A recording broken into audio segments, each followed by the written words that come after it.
notice that the only things that are possible to fear are the fearful things that you and I create in our own mind. We can bring the outer world into our own mind. We can make a war inside of here. We can take the person that we're in conflict with and fight them in our own mind. And you may open your eyes if you're ready, if you haven't done so already. So in here, this is what we have. We have total dominion. And yet, due to our belief in separation, we create separation inside of our inner world. But that separation is an illusion. It is no more real than me taking a hand puppet here and another one here and fighting them out. You said this, you said that. Oh, I hate you. I'm so worried. I don't know what's going to happen next. You should know. Like, that's what's happening. This is where all of the suffering is coming from. It's coming from the belief in separation, which sprouts this condition called fear, which then expands through its branches as lack, limitation, doubt, indecision, and every other possible so-called negative emotion, things that drain life force out of us. And it's another conversation as to where does that life force go?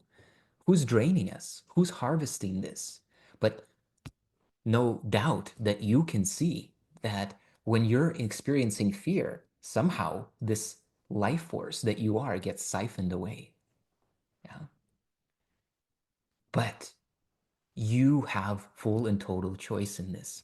Not choice as fight fear or try to get rid of fear, but just to not be afraid of fear. Knowing that love is the truth, knowing that you can always examine inwardly and realize, but wait a second, it's just me in here.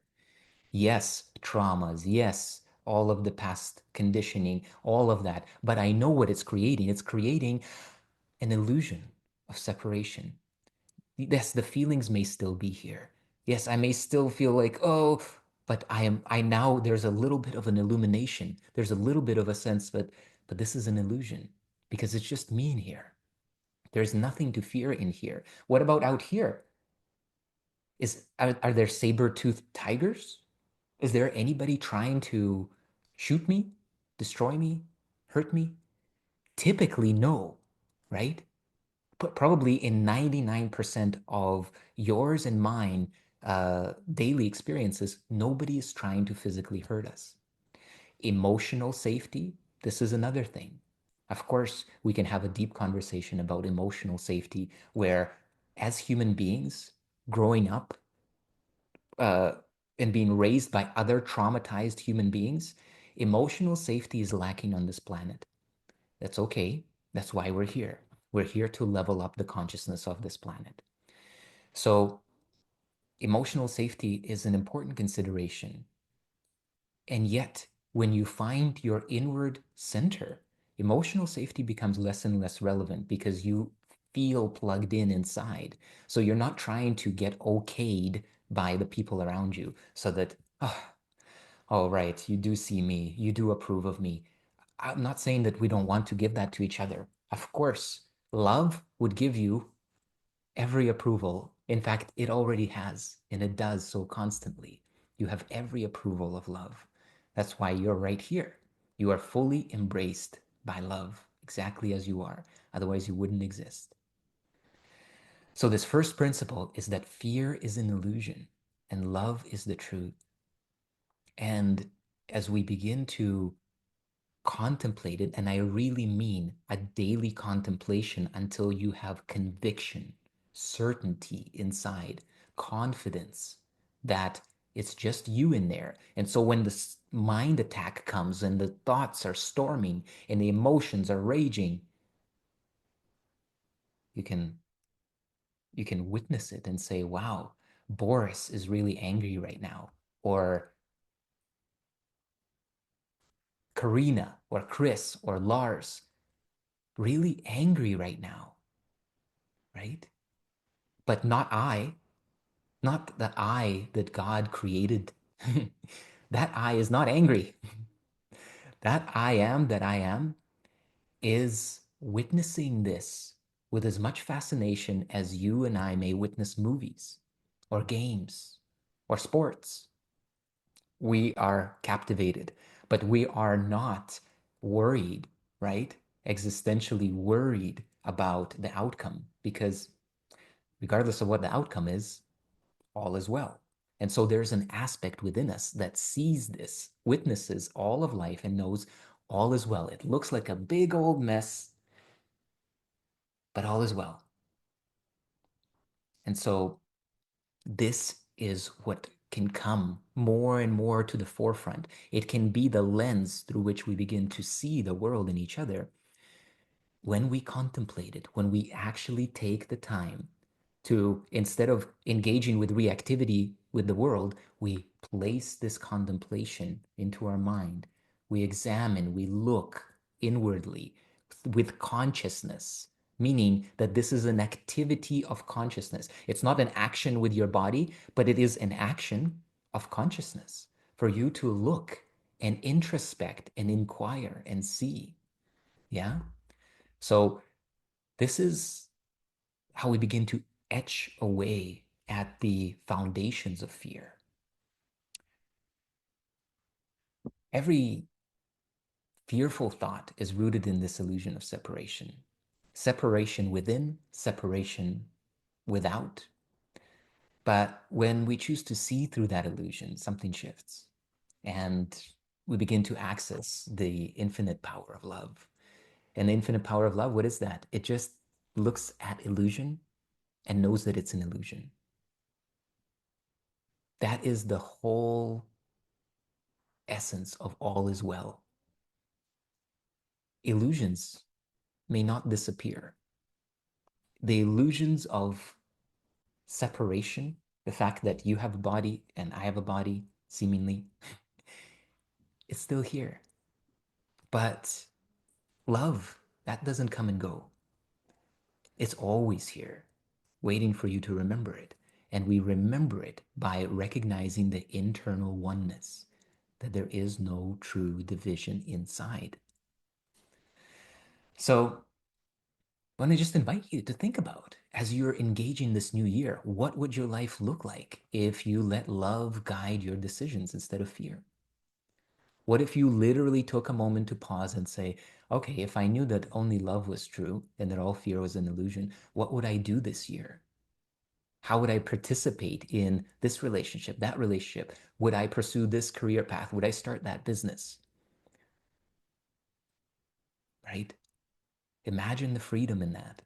The freedom in knowing that you are supported and endorsed by the infinite creator. Yeah. And you always are. Yeah. You always are.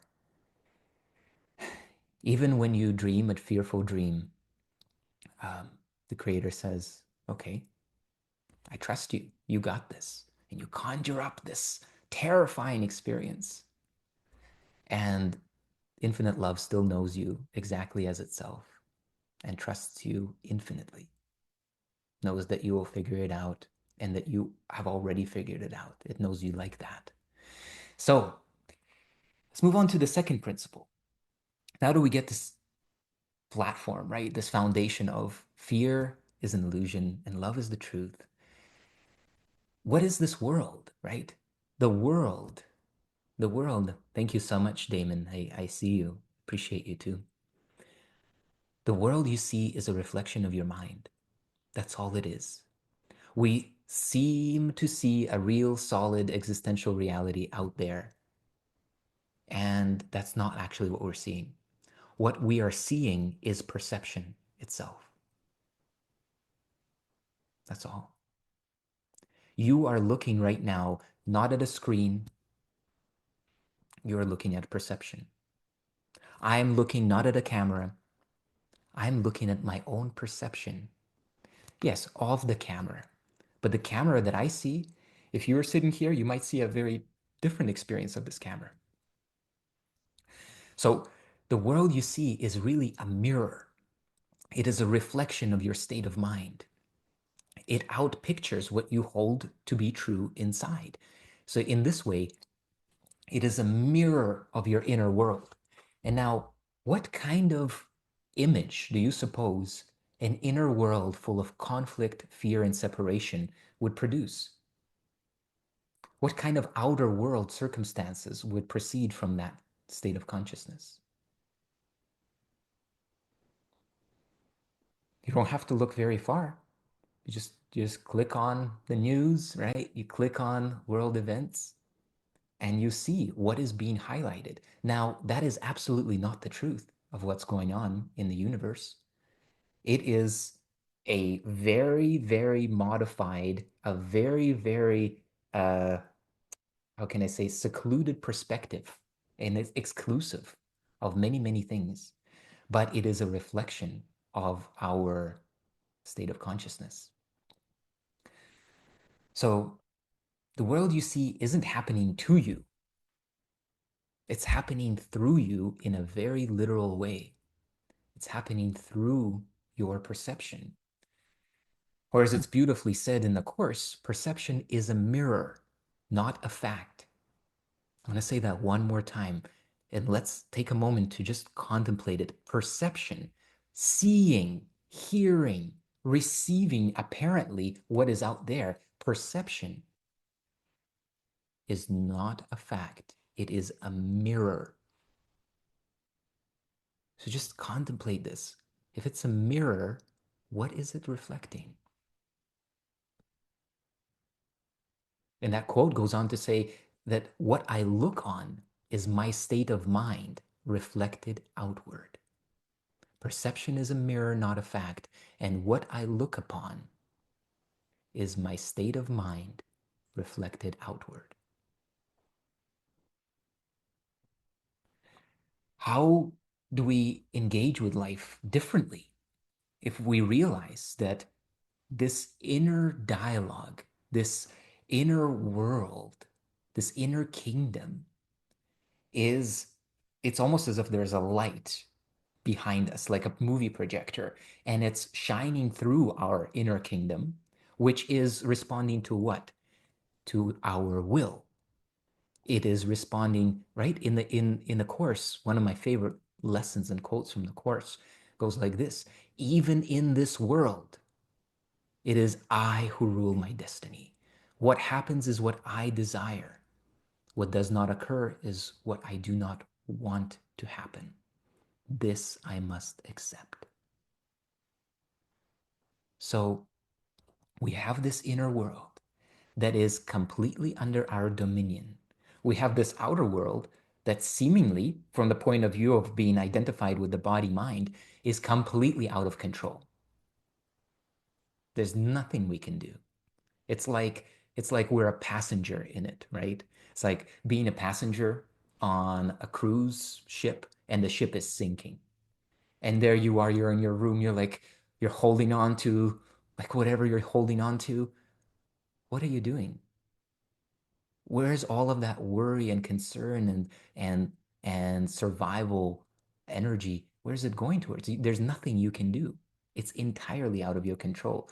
Even if you were to, I don't know, like stand on one leg, it would do nothing.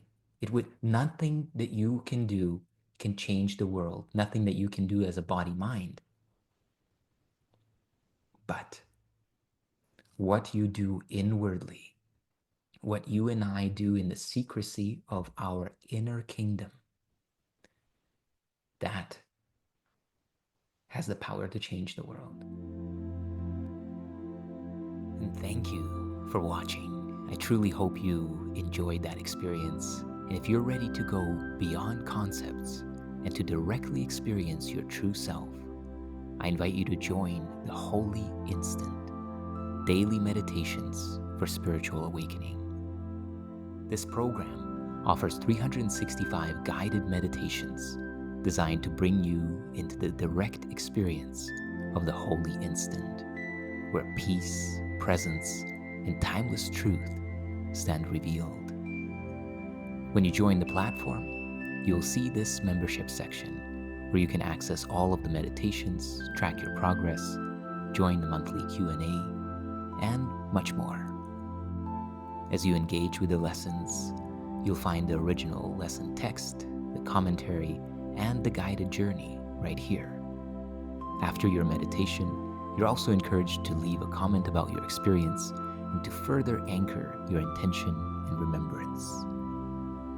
So, if you're inspired to do so, click the link at the top of the description and step into the direct experience of spiritual awakening with immersive, guided, daily meditations designed to take you beyond intellectual concepts and into the holy instant of eternal truth. I look forward to seeing you there.